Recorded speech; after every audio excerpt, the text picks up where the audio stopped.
What's going on, Gainsters? Welcome back to another training vlog. For those of you who are new here, my name is Jenny. I play professional rugby, and I am trying to make the U.S. International 15s team. The last few days have been crazy. I was a coach at the Polar Bear Rugby Camp, so 4 12-ish hour days of coaching about 60 high school rugby players, all girls.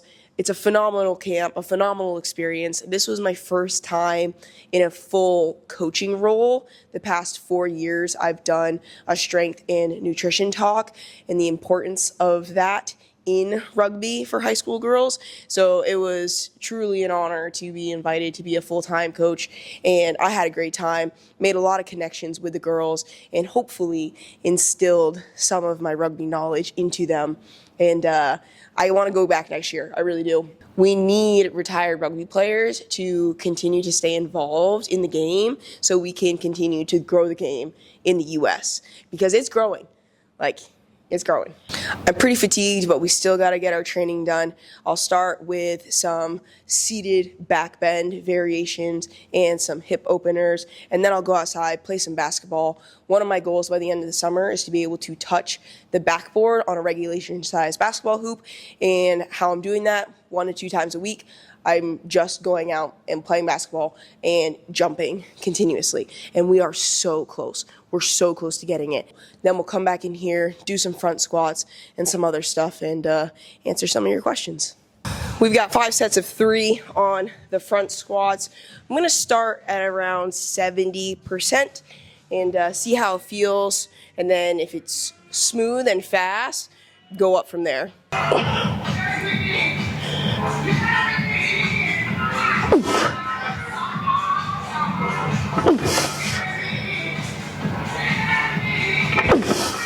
That moved really fast. I think I'm just going to stay there, though. The fatigue from camp, 4 more sets of that, it's probably going to crush me. This is a big old giant set. After squats, we're going 20 heel taps as fast as possible. I lose track. It looks silly, but after doing something heavy, it kind of gets you feeling twitchy again.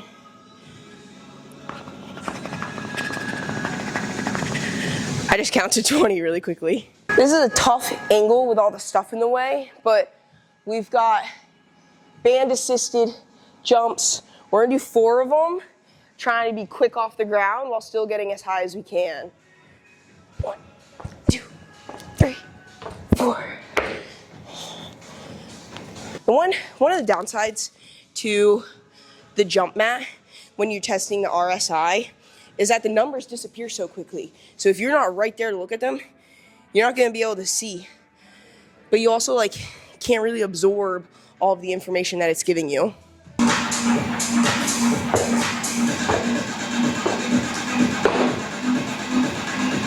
One of my old athletes just showed up. That was awesome.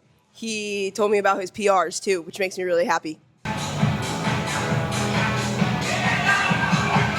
Nice.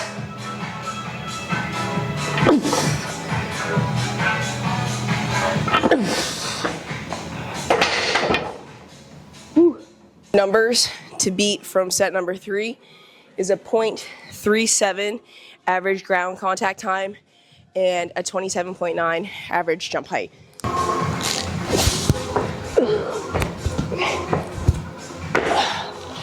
Ground contact time stayed the same, but the average jump height went up to 29.3.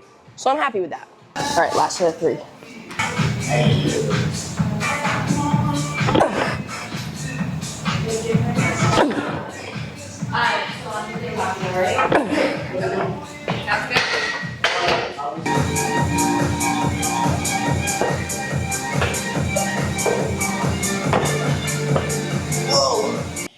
Average time on the ground went up to .41, but the jump height went up to 30.1.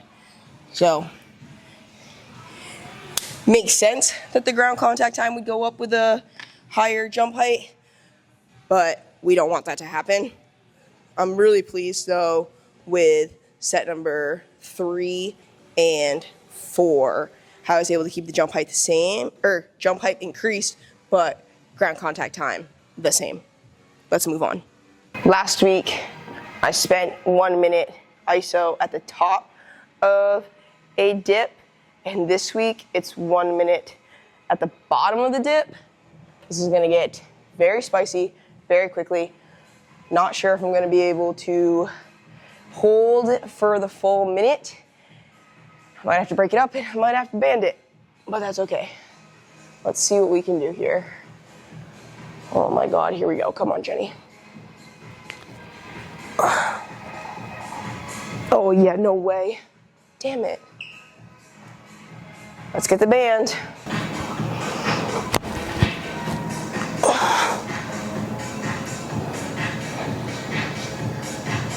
Oh my God, I'm gonna die.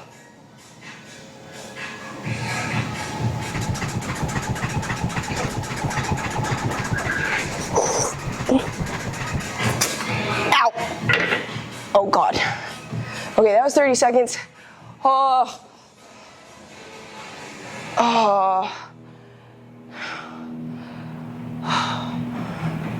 Damn, I'm gonna have to do 30 more seconds of that. You don't need to see me dying. My chest is going to be so sore tomorrow. We got a superset, half kneeling med ball throw, 5 on each side.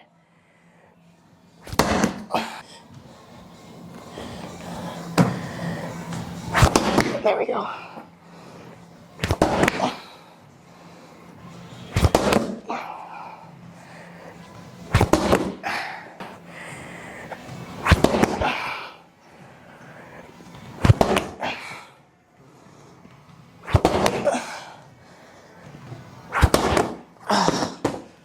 Oh my God. That's gonna wrap up the workout. I am starving. I'm gonna go home, eat some food. Surprisingly though, I think I said it at the beginning, I felt really good today for being so fatigued. I had some bounce, I had some strength, and I had energy, which is nice. It's nice when you have energy in the gym. And I had ice cream twice yesterday, and I surprisingly still have some resemblance of abs, which it's not like the big goal, but it's nice to still have. I don't know, personally, I enjoy having abs. Anywho, that's besides the point. I got 2 questions that I said I was going to answer. The first one was from someone asking about cramping kind of constantly and how they can help do that and what kind of is the reasoning behind their cramps. There's a lot that goes into a cramp, but more often than not, you have some muscle fatigue going on, you have some overactive nerves, and there is an increase of calcium going into the cell. You have an influx of calcium being released, and magnesium is responsible for clearing calcium. So if you don't have enough magnesium, that calcium cannot clear, which is going to cause that tight cramping feeling. Magnesium can help ease cramps. You can do this by taking magnesium orally, or you can use a topical cream. I use Charlie Sport. I like it. It goes right on whatever is sore, my joints as well. The difference between a topical and an oral one, the oral just takes longer to absorb. So if you are experiencing a cramp or joint pain and you kind of want to deal with it right in the moment, that's when I would go with a gel.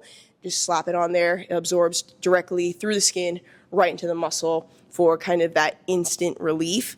The difference between Charlie Sport or any magnesium gel versus BioFreeze is BioFreeze has methanol.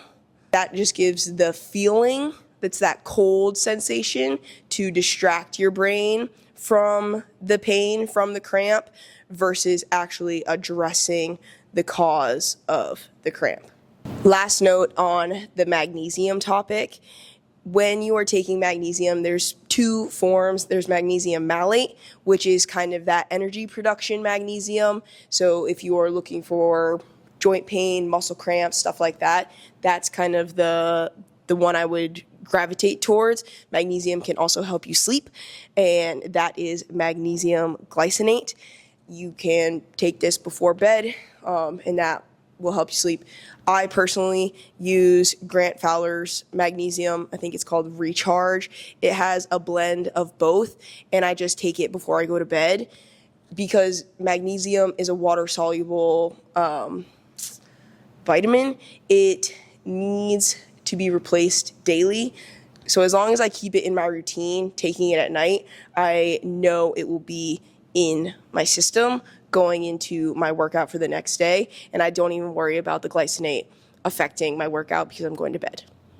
Last question for this video was about joint pain and supplements to take with that. Fish oil and collagen both have been found to help decrease that joint pain. Fish oil has EPA and DHA, which have anti-inflammatory properties.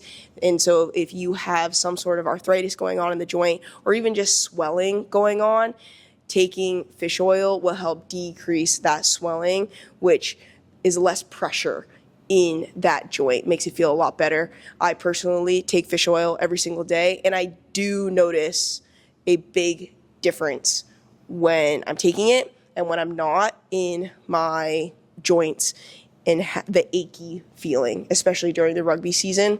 I use BPN's fish oil. They're you know what I'm saying. They are a good brand, and so I trust them. There are other brands out there that also have good fish oil supplements. Transparent Labs is one that is coming to mind right off the bat. Your ligaments, your tendons are made up of collagen, and when you take a collagen supplement, it is more easily and directly absorbed versus ingesting food with collagen takes longer. It's harder for the body to absorb, and collagen is also good for your hair and nails. So those are two supplements that I would recommend if you are experiencing joint pain, as well as magnesium for that joint pain and muscle cramps. Outside of the supplement space for joint pain, isometrics are game changer in your training. And that's going to do it. Thank you guys for watching. Make sure you like, comment, and subscribe. If you have any questions, you can drop them in the comments box down below. If you want to train like me, if you want to train like a Gainster, you can join the Gainster program. There's different training cycles for different goals. If you want to get faster, if you want to get stronger and bigger, if you just want to become a little bit more athletic and move better in your daily life, there is a program for you. I have high schoolers, college athletes, professional athletes, and adults all on the Gainster program doing different cycles. So check it out, reach out if you have any questions, and I'll see you in the next one.